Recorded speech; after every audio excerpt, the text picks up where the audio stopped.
And hello, welcome to another edition of What the Papers Are Saying, where we bring you the top and big stories for the week as reported by newspapers, TV stations, online portals, radio, and what have you.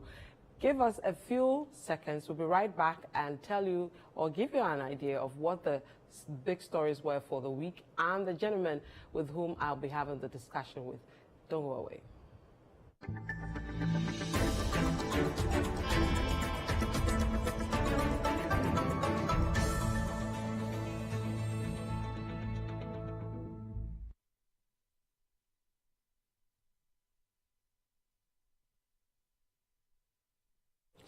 And you're welcome back to What the Papers Are Saying. So let me give you an idea of the big stories for the week reported by online portals, newspapers, radio, and TV.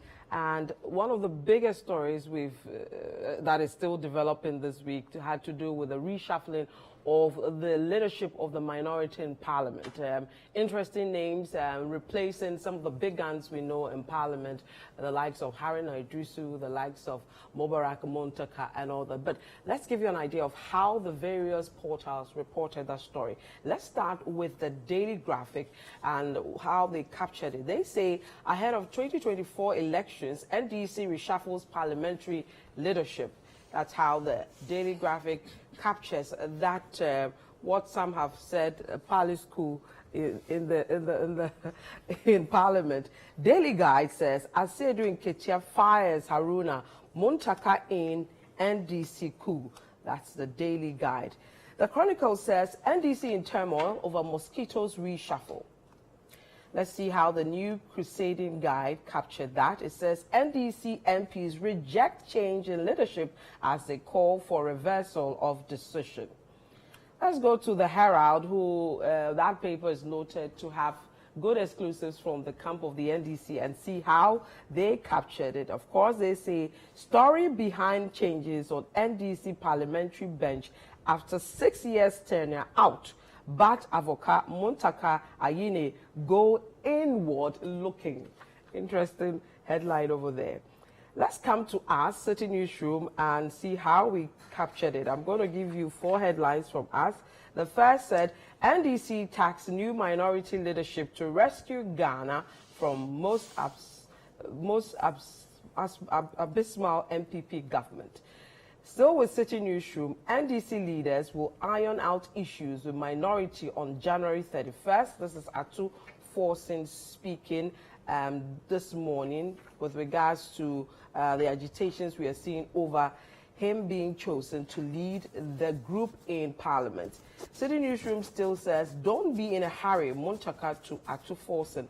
That also came from this afternoon's presser from Muntaka on the issue. And still with City Newsroom, we were not consulted prior to minority leadership reshuffle. That is Muntaka speaking again. So that is how the newspapers and some portals captured the minority reshuffling that started this week. That development started, I think, Tuesday or so. Now, another story that is still making headlines this week, started on Monday as well, had to do with the Auditor General's report on the COVID-19 expenditure. So let's see how it was captured in the media. The Daily Graphic says government should cut expenditure. IEA prescribes reduced spending on free SHS National Cathedral. Now, the Republic Press says $81 million COVID cash missing. Ghanaian Times says Auditor General's report, 26 ambulances valued at $4 million yet to arrive to support COVID-19 management. Republic Press says COVID cash intact. Minister of Health sets record straight on $81 million delayed vaccines. City Newsroom says Auditor General OSP must collaborate to prosecute audit infractions. This is Domlevo speaking. Now, finally, with that story, the City Newsroom says our COVID interventions were approved by Parliament. This is government on Auditor General's report. Remember, a statement coming from the Finance Ministry in reaction to the infractions raised by the Auditor General. And then another issue that still made some rounds this week on the news portals had to do with the National Cathedral. The discussion still continues around the cathedral because two board members made some key interventions this week over issues around expenditure funding and all that. So the Daily Guide says two cathedral board members demand project suspension. City Newsroom says Domlevo expects thorough audit of National Cathedral expenditure. City Newsroom again says National Cathedral Board engages Deloitte for statutory audit project. And finally, on this story, and with City Newsroom, Duncan Williams, Eastwood Anaba want National Cathedral construction suspended and project audited. Remember that the cathedral this week also released a statement to say it had engaged Deloitte to audit its books and was also ready to deal with Parliament and Shraj over issues that have been raised around its spending. So those are the big stories for the week. So let me come back here to the studio and introduce the gentleman with whom I will be discussing today's big stories. I have with me, of course, the returning Richard Sky was with us last week, here with us again today. Richard Sky, by day, is a member of the City Breakfast Show on Radio City 97.3 FM. Richard, welcome. Thank you, Vivian. And then I have the famous...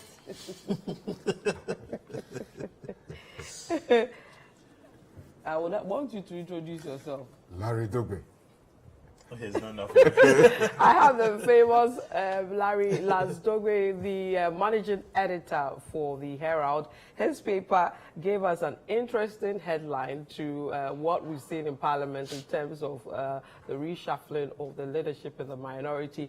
He told us that there's a story behind that in that particular headline you wrote. So he will tell us the story behind the reshuffling. But Larry, good to have you for the first time. Hope we'll see you more often here. I hope so, too. All right. Thank you guys for coming. And I think it will only be fair for us to start with the minority because today alone we've seen the issue around the reshuffling developing. In the morning around 8:15 or so, we saw the new minority. Is it right to call him new? Because his colleagues are saying they've not accepted anything, so we cannot say he's new. The old guys are still the ones that are in charge. The party too is saying this is the new people we have. So are we right to call him the new minority before I proceed? Well, I mean, by practice, the leadership currently elected would have to be formally outdoored on the floor. Yeah. Because they are not leaders outside Parliament. They are leaders in Parliament. So although the party had written through the General Secretary to the Speaker, we are told, notifying the Speaker of the decision, which decision is now subject to all kinds of controversy, to change the leadership, that effect is to be given to that decision on the floor because the Speaker would have to formally receive that communication and then notify the House of the changes. So I would expect that on the very first day of their return to Parliament, which will be sometime next week or so, that communication received by the Speaker would be announced by the Speaker on the floor of Parliament. Okay. And they say that they are going to meet on the 31st of January to iron out issues. So probably by then, the things would have changed. But of course, we had Ato Forson this morning having a press conference. First of all, calling for unity, and then spoke about the 3 things he intends to do in the next 6 months as the leader for the party in Parliament.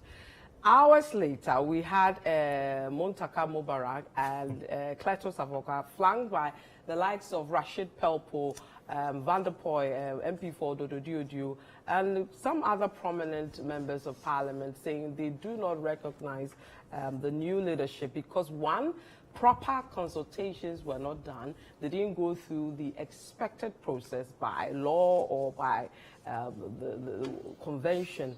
And then also petitioning the party to put on hold what they had done so that consultation will be done. Hours later, the NDC, or prior to Muntaka's presser, the NDC leadership met with Ato Forson to deal with some of the issues that have popped up. They say they will meet the other members on the 31st to look at the way forward. And then they wrapped up the day with the Speaker of Parliament at Oyarefa. So, guys, it appears this, whether it's a coup, whether it's a reshuffle, whatever, if you want to term it based on where you're standing, it's not really going well, you know. Were you surprised when you saw the reshuffling happening on Tuesday? First of all, I surprised. No. You were expecting this? Yes. No. So this discussion has been on for some time. Yeah. And I got wind of it sometime last year. Before even the heat of the NDC Congress and so on. Okay. So I was aware it was to happen. Now, what came up was that the blame was put at the doorstep of the now chairman, Johnson Asiedu Nketia, that he was to write and then reshuffle that whole bench, you know, before even the going Congress. For the election. Exactly. But he didn't do it. So there were concerns, you know, as to why he didn't. Is that what he's supposed to do? Are they supposed to reshuffle before the elections? They wanted to reshuffle. They wanted to reshuffle long ago. But is there a rule on when they have to? There's no rule. No, there wasn't any rule to that effect. I mean, so they were just to do it. Okay. But then, you know, there was delay. Okay. Now, what is coming up after this one is that after the what had just happened, the announcement is that Johnson Asiedu Nketia didn't want to be the one to append his signature. So he went to the chairman. And the chairman also refused to append his signature. And their excuses are that, or were that they were going for Congress elections. And signing this or announcing this could lead to what has just happened.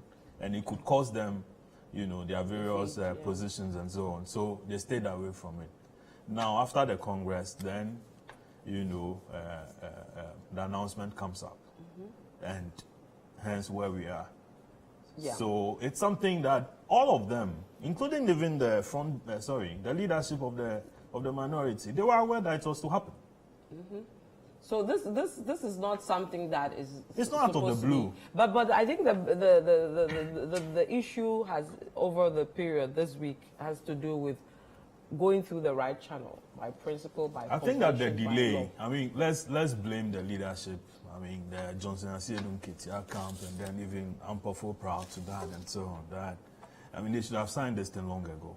You recall the approval of Ken Ofori-Atta and some of the ministers and so on. What it brought, where people were angry, ordinary party members were angry. I think even the NDC communication director. Sami Jemfi. Sami Jemfi was supposed to have run into trouble with the minority bench at the time. Even wrote an article. Thank you. Yeah. So, I mean, that was when the whole thing started picking up. And I recall Asiedu Nketia announcing in 2001, in March, that discussions were underway towards reshuffling that whole bench. Now, the failure to do it on time is what has gotten, you know, him into trouble. Trouble, let's say. An army has been built, and you know, you can call it a rebel coalition has been built, and then they are out there fighting this whole thing. They are aware. They are aware long ago that it was to happen. Sky, did somebody break the rule in taking this decision, or this is normal practice? Okay. Maybe timing not right. Okay, I will deal with that, but if you would allow me. So there were discussions, or there have always been discussions about making changes to the composition of the majority. After 6 years. You see, 6 years. So the question should be, who were supposed to be the new members of the minority leadership, bench, yeah. the front bench? The form, the shape we see now wasn't what was previously discussed. So there was a discussion. Yes, there was a discussion. Consultations, Yeah. and particular people were selected. Particular people were proposed. Okay. The political committee within the party also, had its own views on the matter. Okay. And the same was ferried to the de facto leader of the party, John Dramani Mahama. Yeah. And there were some discussions around that, concerns about whether the timing was right and all of that. And then, so it was shelved. I'm not going to mention the names I'll of just have people. to say that, can you give us an idea of the original list? Because I have a feeling that people's names were on the original list and they don't find themselves there, and they are part of the people agitating or pushing people to agitate. Because that list didn't come out, I think it would be somewhat unfair. Okay, if you are comfortable with releasing it, I respect you. What I heard was that Haruna was to be maintained. Yes, that's what he's a common demand. And that Muntaka was to go. Okay. And to be replaced by who? I didn't Oh, hear you know, who but was. you don't want to say. No. I mean, so Haruna was supposed to be there. What about the deputy to Haruna? Was he going to be maintained or kicked out as well? You see, he was also to go. Okay. But I'm not going to. So the only person that was going to stay Haruna. was Haruna. Yeah. Everybody knew. No, but even that, you see, I don't want to mention the names of people on the list. The reason is that why people are also angry is that there is an attempt, or there has been a protection of someone they believe has the ears of the national chairman of the party. Okay. Because people within the minority caucus do know the relationship of at least one of the people on the minority bench with the national chairman of the party. Outgoing or current? The current national chairman. And the suggestion is to the effect that although that person was proposed to be taken off and someone else coming in, for some reason it is alleged that the national chairman was protective of that person and said, no, this one over my dead body. But I don't want to go into the names. So, yes, although there was a discussion, as I understand it, about the possibility of changing the composition, the decision or the discussion did not materialize because of a number of factors, some of which, my good brother, alluded to, and some other matters. Now, the question is whether having left that matter off, and now that, new things are about happening, was there a further discussion of the matter if you were going to make changes to the original proposal, which was that A, B, C, D persons should constitute the minority front bench? That's the question. So who were the people who took the decision now to say that Haruna should go away, Aveji should go away, and the Honorable Muntaka should go away? And I want to sound this very clearly, that my issue has nothing to do with the competence or otherwise of either side. Yeah, because look, there's no two ways about it. Ato Forson is competent any day to deliver the goods for the party. I think even the members of parliament who are saying the right thing should be done have also stated that it has nothing to do with it has competence. nothing to do with competence. Kofi Bua, solid guy, competent any day to deliver the goods for the party, I believe. And then also you have Honorable Kwame Aguja, another fantastic gentleman, solid any day to deliver the goods for the party.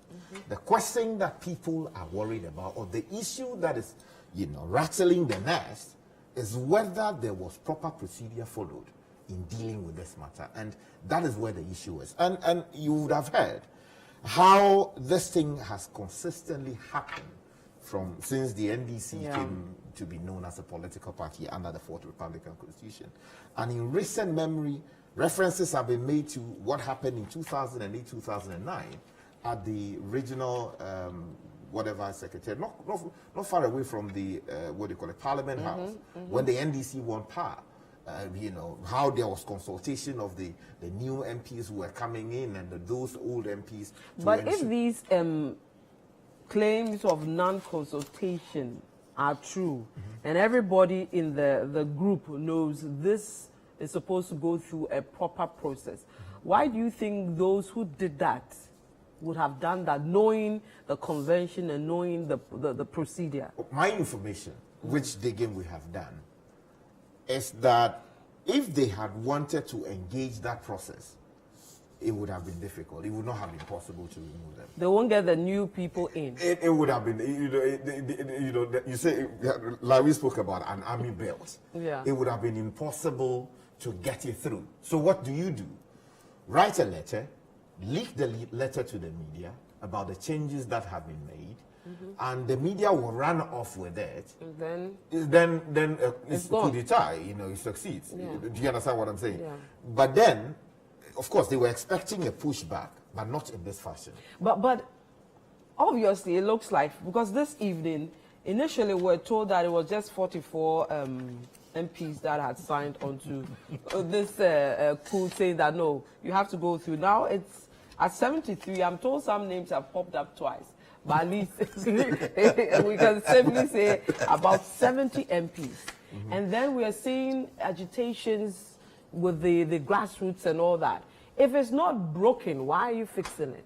No, you see, so the point is, look, if you look at it, Honorable Aveji is going out of Parliament. He says he will not seek re-election. So you would notice that the fire has died down a little bit. So if Honorable Aveji is taking out, he concentrates on the Public Accounts Committee, and that's his job.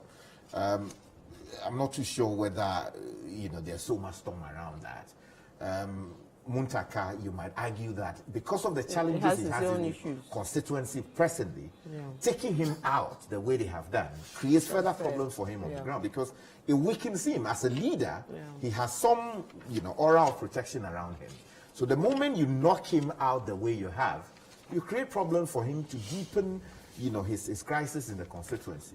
So that is also an issue. But as to whether they needed to go, if it was done properly, I don't think that people will have issues with it.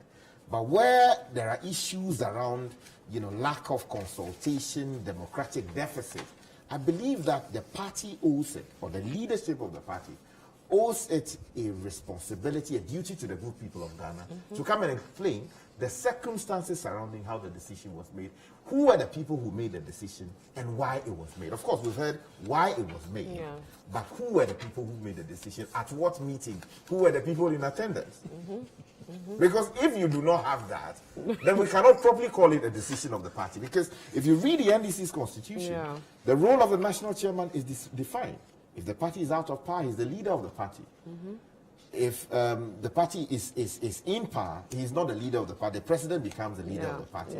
The general secretary's job is limited to administrative functions and other matters. The national chairman presides over meetings of the party. So his job is to preside over a meeting. Which meeting should take a decision? The question is, was there a meeting? Who were the people at the meeting? I believe these are legitimate questions that are being asked, and the NDC would have to supply the answers. Maybe Larry can answer, because he said he had the inside story to that. Larry, were there any meetings from what you know? I think there were. There were meetings. Yes. There were meetings. There were meetings. There were consultations, even prior to this announcement. So those who are saying there were no consultations, we have somebody like Muntaka this afternoon telling Ghanaians nothing of that sort happened, because he says read the Herald tomorrow. I'm sure you so you have to give us a scoop. you get something. He says, wait, hang on. He says there are four main groups that you have to deal with before you decide. All those he's a member of, and others that, nobody was consulted. The caucus wasn't consulted. I mean, I'm not saying he said that, but do you feel there was? I told you that this whole thing has been on since 2021. Okay, but it was fully baked last year, and then put before the two leaders, sort of. Once one of you should sign it, they refused to. Was it in this shape? No, I'm coming. They refused to. Do you get it? And then this happened. Then there was a change, and it has to be done. So when So, did they the consultations yeah. that you are talking about? Yeah. When did they? I hear it happened. It happened before the announcement. Before So the last announcement. week. Yeah, it was. Yeah, it happened. Who were in those meetings? You want me to I mention? we are analyzing. Okay, so there was one instance where Haruna was met. Haruna himself Exactly. was in that meeting. Yes, Haruna was spoken too, and I hear he made mention of the fact that he was going for an election, Yes. which is their primaries that all of them were going to, and so why wouldn't the party wait until after the? But isn't that a legitimate concern? Because I hear most of them saying that we have primaries coming up, the parliamentary one and the presidential one. Let's concentrate on that. Let's see who is in, who is out, and then reconstitute. No, but that it doesn't change whether you went for a primary. Sorry, a parliamentary primaries. Yeah. It doesn't change the current composition of the parliament. It wouldn't change it. So that is just at is your not- local level. Okay. That okay, let's say in 2 years' time you will not be here again. But then it wouldn't change the composition of parliament. You can still change the leadership. I'm coming. Listen, NDC has always had issues with exit strategy. Let's be blunt with that. Yeah. And most often you had also struggled to find whether or not there's any central command and control. I'm saying I'm not the central You recall how E.T. Mensah's issue Yeah. with Sam St. George. Yeah. Okay, that EC felt that listen, I need to be protected. Okay, I'm a big boy. You need to Yeah. protect me, same way you are protecting others. Okay, I think Bagbin at the point in time also had issues with that, where people were sponsored against him here So and is there. it a party that uses and dumps? So that is the feeling sometimes. Because if you look at, I mean, just bringing my mind to what's his name, Sam George and You could E.T. go back Mensah. to Obed, you could go back to Yeah. even Kwabena, their Kwabena former yeah, Kwame J yeah. and so on. So Or NDC has President. always had Yeah. issues with, exit strategies. So it's like, oh, listen, you have to go at this point. Maybe, I mean, if the engagement process had been broadened, or even if the decision was taken earlier, I'm not sure we would have gotten to where we are now. You see, but Larry is Now, not so- answering the question of the Who- shape and form of, yeah. of those who were supposed to. You see, the previous decision cannot be changed by someone subsequently and then presented as the original decision. That clearly would be at odds with the whole principle of decision making. Maybe you should ask the party chairman Well, whether or not this had been discussed before. Has he seen this document before? Where's the original document? And then why are you signing it now? We are told that this decision has been on since Because even 2021. when he spoke to us 2 years ago, Yes. he said there Thank are you. discussions around. Sure. We have Sky. Remember, there was a tape Sure. we played on Yes, Tuesday. that's what I've said. So- There's no doubt Yeah. about discussions to change. But the change as announced, would you say, with your hand on your chest, that the decision that was taken then? Is that question to me? Oh, yeah, I mean, Where's the party chairman? The names that were presented and all that are the same. No, And then if there that's were to go to the party amendments, chairman. if there were amendments, were those amendments discussed with the original people that got the first list that they knew this was what was going to go? Well, I wouldn't be able to say Very that. well. I mean, that should go to the party chairman. But, But the what I'm original- aware of yeah. was that, I mean, this process has been on for, Okay. The it's the original- procedure or the execution that has been, Okay. that hasn't been tidy. Okay. and The one could original look at that. consultations Yeah. you are aware of, Yeah. the list that was presented, is it the same No, that we know today? I mentioned that Muntaka was to go. Okay. Okay, So- and then he also told you that there was somebody who is supposed to be the party chairman's person who was also to go, but then he's being added in there. So, like I'm saying, the execution has been the issue. But now you mentioned that there's some 70 something. So we and on. have 73. Sky, you see that list? 73 members of parliament vet the list from properly. the minority side, and I was telling one of my producers today that anybody who is somebody in parliament from the minority side is there. But You I've have seen, the likes of Dr. Kwabena Donko there, Dominic Ayine there. You have Dr. Izanoto there. You have ABA Fuseni there. You have Collins Dowda there. Isaac Adongo is there. Haruna Seidu is there. I mean, Bit Zuding is there. Almost everybody is James Agalga. So who is supporting? your name could also be added if you were in parliament. So you mean by force? Do you know why? Because whether you... No, I don't think that is fair. No, I'm coming. You could... when you dispute... Rashid Pelpo, we saw him even at the presser. When you dispute this, I mean, you could run into trouble with somebody in there. You get what I'm saying? Because initially we were told that some 44 MPs... Yes. were the ones who had petitioned, meaning the petition was long gone. Okay, but if this evening we are having to deal with 73, does it mean that the original petition has been withdrawn? But we are being told more have added onto it. More so say no, this is wrong. Then they said 70. Then they said 77. But somebody may have switched the numbers. I think the media was reporting a fluid situation. Because when I got wind of this matter and notified the newsroom, you know, a handful of people had marshaled themselves into a backbrain, formed a group, which group was to push against this thing. So the numbers kept going up and down because some claimed that they were being intimidated. And in fact, if you read the post of Suhini Al-Hassan, the member of parliament for the Tamale North constituency, right? Of the NDC. I read it. Yeah, he suggests in that post that there are attempts to intimidate people to abandon their principles, and he was not going to do that. So, yes, it happens in political parties. When you take a position, which position is against that of some elements of leadership, they would come against you. I do not know enough to say that indeed that is happening. He's alleging that, and we have heard that from some other people. But if that is happening, then it would explain why some people's names were there previously, and then subsequently those names went away, and maybe they came back again. But look, I think that the point that has to be made is that political parties are, to a large extent, public-facing institutions. If they are making decisions, those decisions must respect the tenets of democratic principles.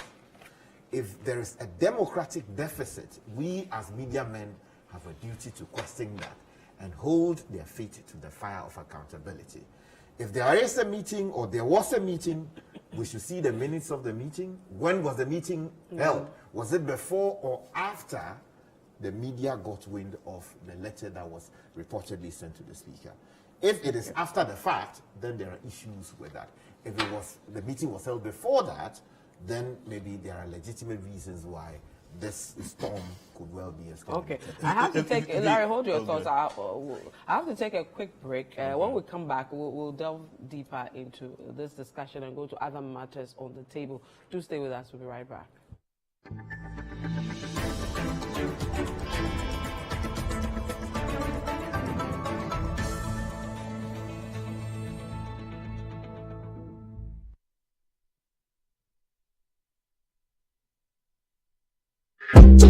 It's City on the Go. You don't have to miss any of your favorite television and radio shows on City TV and City FM. Enjoy thrilling content from your world of great television and relevant radio at your convenience. Subscribe to CityTube on YouTube. Turn on your notification button and receive prompts on our live streaming sessions and new content uploads. For easy access to the CityTube page, scan the barcode on your screens. Subscribe to the CityTube page and voila! Unlimited content awaits you. Don't forget to subscribe to CityTube for amazing content from City TV and City FM.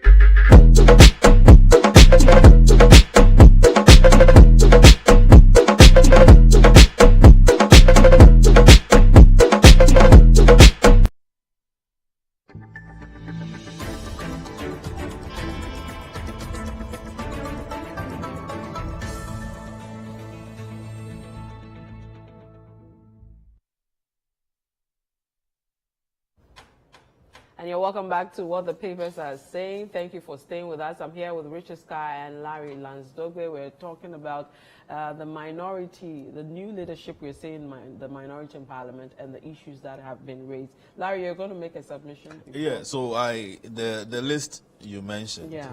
I noticed that, I mean, we have to subject the list to some scrutiny? To scrutiny.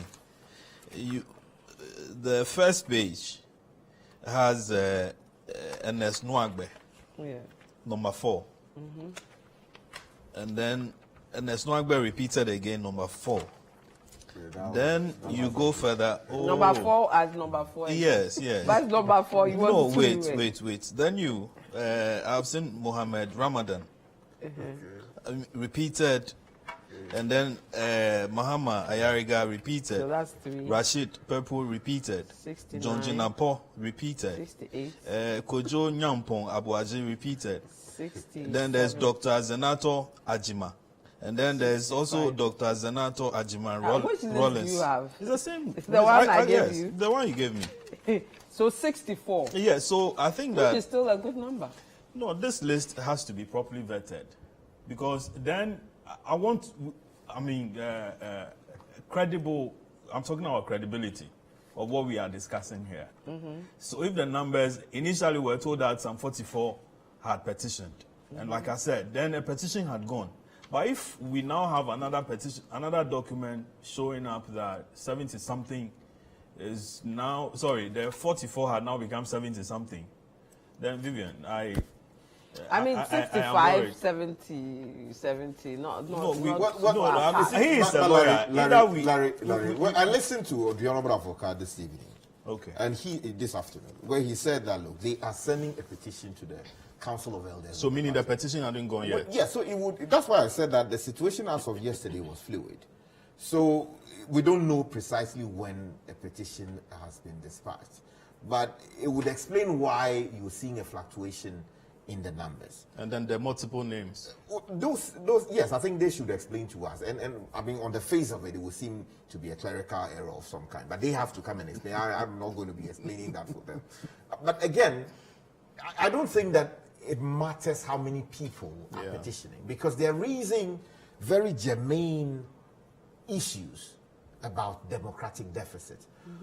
And they are stretching that to mean possible breach of the rules of the game. And when those matters are at play, I think the people concerned should do us a favor and explain whether or not they have met the requirements of procedure. Which procedure is what? You want to make a change. Who and who did you meet to effect the change? And how is that decision to be communicated? Because if indeed it was a functional executive committee meeting that took the decision, or a national executive committee meeting that took the decision, the letter that was dispatched to the speaker would have said that at the meeting, the functional executive committee of the decided party decided that, and then ferry that information. I disagree. Well, it's okay. You know I think it's something? fair. Richard and I, have been parliamentary correspondents before. Yeah. Okay. And we were there when, at a point in time, J.H. Mensah was replaced by Papa Osu Nkrumah. And then, but the NDC side kept bargaining for 8 years and more. But for the MPP side, at the point, Papa Osu Nkrumah came, and then when Papa Osu Nkrumah left, another person came, J.H. Usu Champong. No. Usu Ejepong. Ejepong came. And then after Ejepong, somebody else, and so, and I mean, there was no issue whatsoever. Yeah, Nobody ever, party so took I'm a coming. decision. Nobody ever questioned why the change and whether or not the letter was written from the MPP, Maybe they went through the right process, so there was no call headquarters. for that. How about that? You see, that is what I'm saying, that this process has been on for some time. And if it had been taken as at the time that, it was expected to be taken, people wouldn't have built So an the army. agitations are because the timing is still The wrong ti- for them. But Yes, so then people felt that, listen, the timing is wrong for me. I'm going for an election. Whatever you're going to do is going to affect me, okay? The same way that the people who were supposed to append their signatures earlier had said that, something, if I should do it now, it's going to affect me. Okay, at the party executive level and so on. So let's delay it. Okay. So what next? This storm must be tamed. See, I believe that the NDC is doing a great disservice to all of us, because if the opposition is weak, then you cannot hold the government responsibly accountable, for anything, because you need the NDC on its A game to be able to police what the government does in Parliament and outside of Parliament. The last time they lost a vote marginally, which was a VAT vote, they would have actually thrown the VAT proposal out. But only one person was out of Parliament and they lost that vote. Imagine what it will mean for this party and the entirety of the good people of Ghana if you continue this way with all the fractures we are seeing. We go back to Parliament, the government wants to do something which perhaps is inimical to the interests of the good people of Ghana, and you require the NDC to be on top of its game to fight it off. If these people who are aggrieved, imagine that Honorable Muntaka controls maybe 5 people. Yeah. Haruna Idrisu, 10 people. Honorable Aveji, 3 people. 3 people, or even 10 people, or say 5 people. And those people decide to be loyal to a fault against what would be perhaps the party's position or the party's interest, or the interest of the good people of Ghana. What will happen? The NPP will have its way. We cannot afford as Ghanaians to have that. We need an NDC that is vibrant, that is critical of government position, that is taking decisions that are not only in the interest of their party, but in the interest of the good people of Ghana, because that is what the Constitution requires of them. So this whole, so must they reverse the decision whilst they are meeting? Do you think, like calls by Muntaka, stop this and let's talk, should be done? I think there should be engagement. I would not go as far as saying that they should hold. I think there should be engagement, and people should not go to the table of negotiation with entrenched positions. They should go there with a purpose to solve the problem. Is there a problem? Yes, clearly there is a problem. Is the NDC divided? But if they are going to have consultations and go through the quote-unquote the procedure they are talking about, names will change. Well, it Not may well necessarily. be, but you see, that's what I'm saying. That So if names will Parliament change, has not yet started sitting. The only way we will know who actually sits on the front bench when Parliament reconvenes is where this matter is dealt with, and then proper communication is made. So between now and the day that Parliament will be reconvening, it will be important that the NDC sits down to deal with this particular matter, because it's embarrassing. There are bigger issues to confront the government on.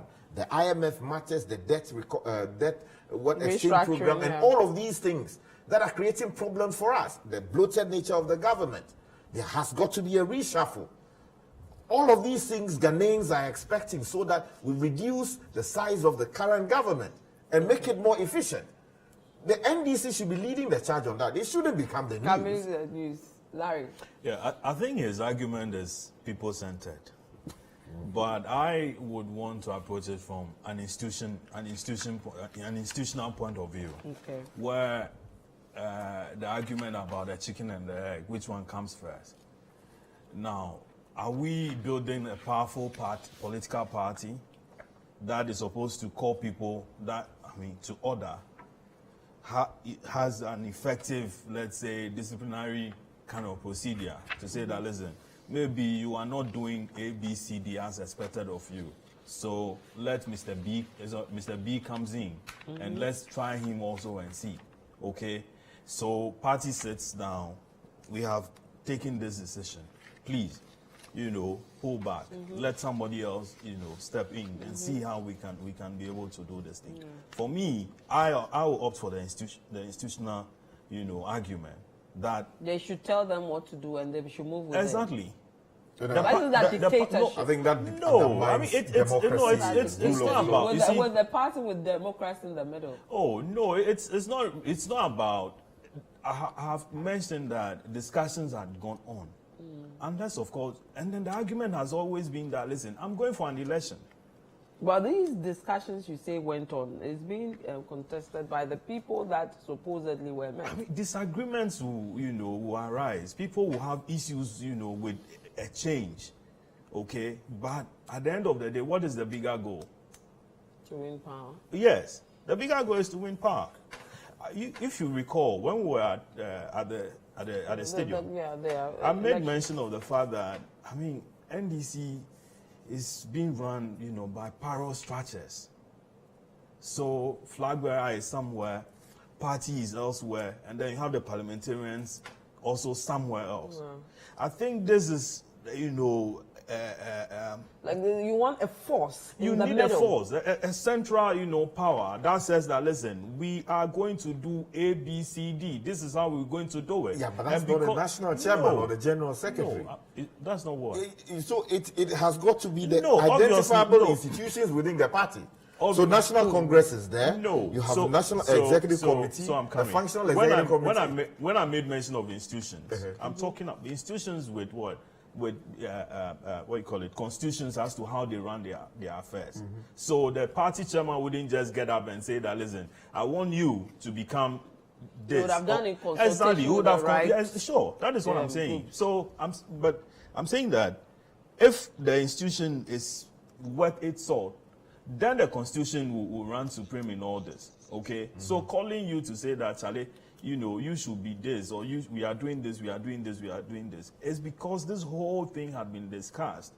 And that we wouldn't have gotten to where we are now, where, I mean, the failure to sign this document earlier is now what has led to this situation. Okay. We have to wrap up on this, but my final question, the new leader, what can he do to also help to get everybody on board? Well, I think, you see, that ought to have been done last night and more.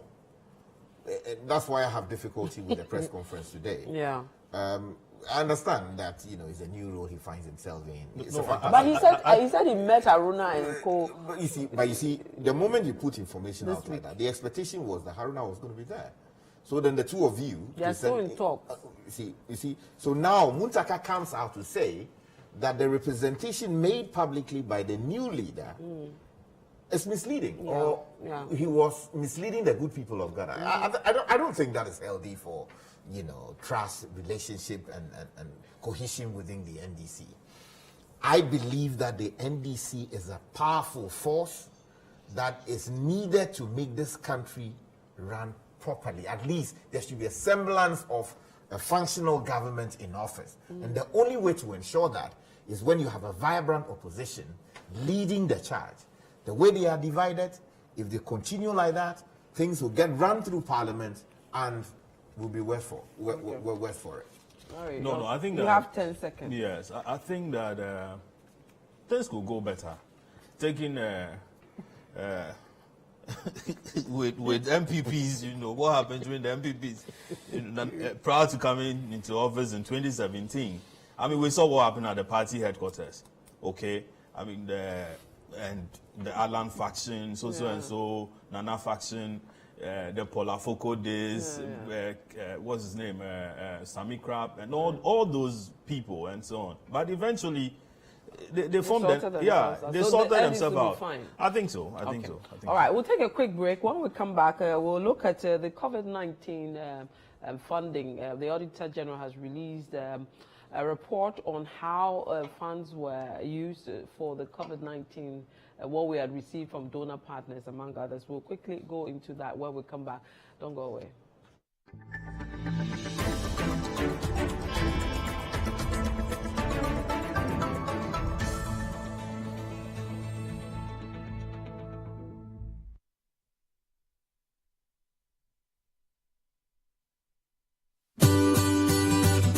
City TV is live on DSTV. Go to channel 363. On GoTV, access City TV on channel 182.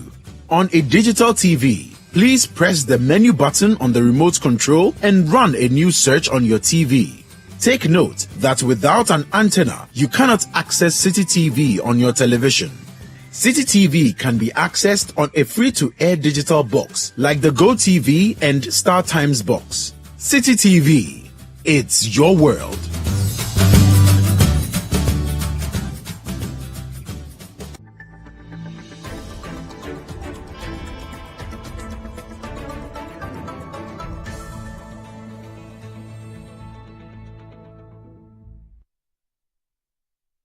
And you're welcome back to what the papers are saying. We move to our next topic to do with the Auditor General's report on the COVID-19. Now, according to the report, in total, we had 21.8 billion cedis in terms of funds for the COVID-19. Now, of the 21.8 billion funds, we're told that 54% of that amount, which was 11.7 billion cedis, went into actual COVID-19 activities, while 46%, amounting to 10.1 billion cedis, went into budget support.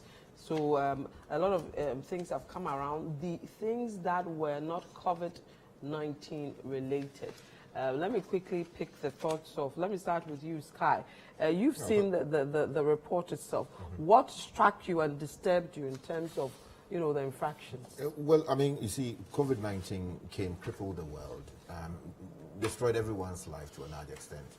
And the government, you know, in a very brilliant way, decided that they were going to be supportive of, you know, families, individuals, so that they can get through the COVID problem much easily. So all kinds of freebies were handed out.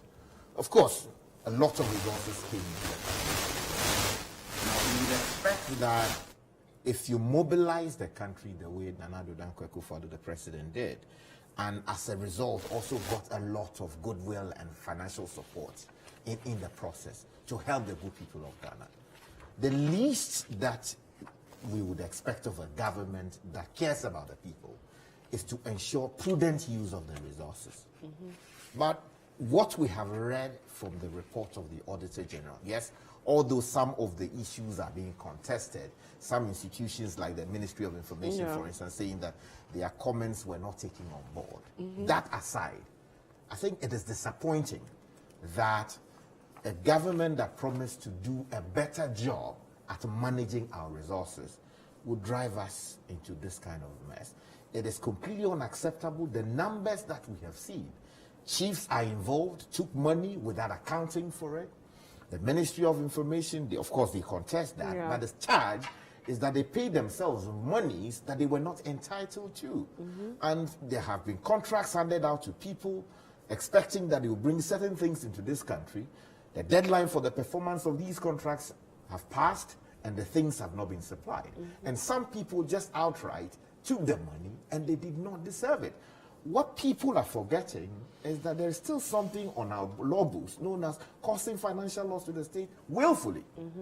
And it is my expectation that this report will be appropriately referred to the Office of the Special Prosecutor, of course, or maybe you go to, naturally you go to Parliament, and Honorable Atu-Forson rightly said that they want to do public hearing on it. It is a great indication, and I welcome that. Parliament should do its job, but there has got to be a referral to the Office of the Special Prosecutor so that the people responsible for the waste can be prosecuted, and the courts will decide what happens to them ultimately. Okay, Larry. Yeah, I mean, we are always here, and I'm getting tired. Yeah, I'm getting tired. But I mean, with what the report is saying, I think it was expected. It was money were coming in, but the disbursement was an issue. You could, I think there was even a video where a certain party constituency executive in the Tamale area there was fighting another regional officer as to how much came in and then how much she got, and you know, it was, I mean, it was not, let's say, she got less than what others had. What she knew was being given. Exactly. Somebody edited the amount. Yeah, somebody edited the money. So, I mean, she was angry at what had happened. And, you know, I think there are others who were giving contracts in the name of COVID. And never executed. Yes, they got the But money, doesn't it never bring to executed it. because you see, Sky, we've seen reports like this. The Auditor General will Yeah. do his report, will make noise about it, say call on the various institutions who have to take action. Nothing comes out of it.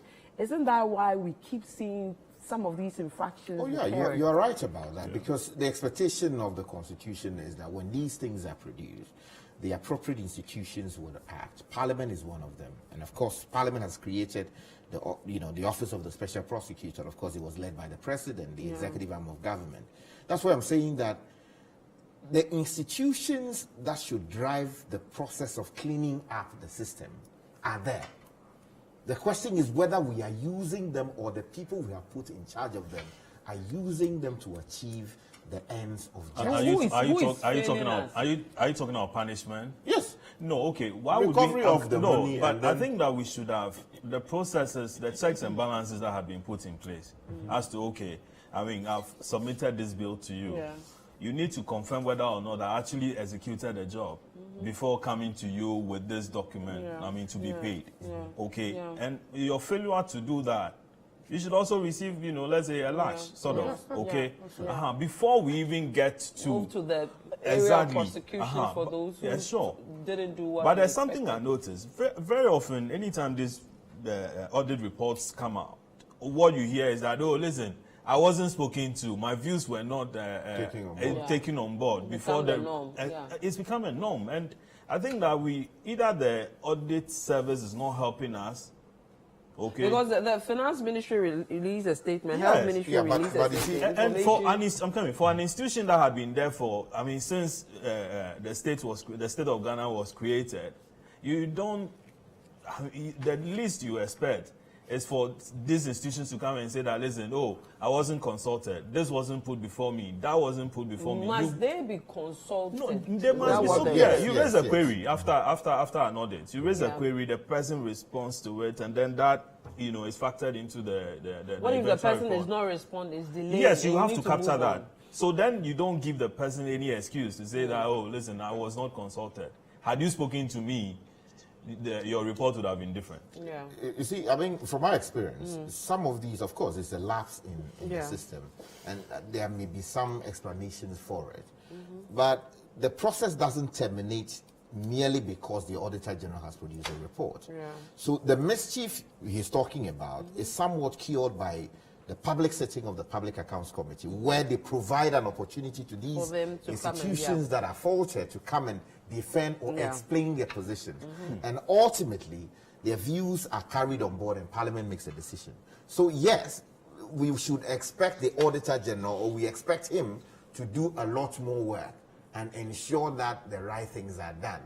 However, where there are lapses, the process still continues, and Parliament should supply the missing link and ensure that people's views or comments or contributions are heard.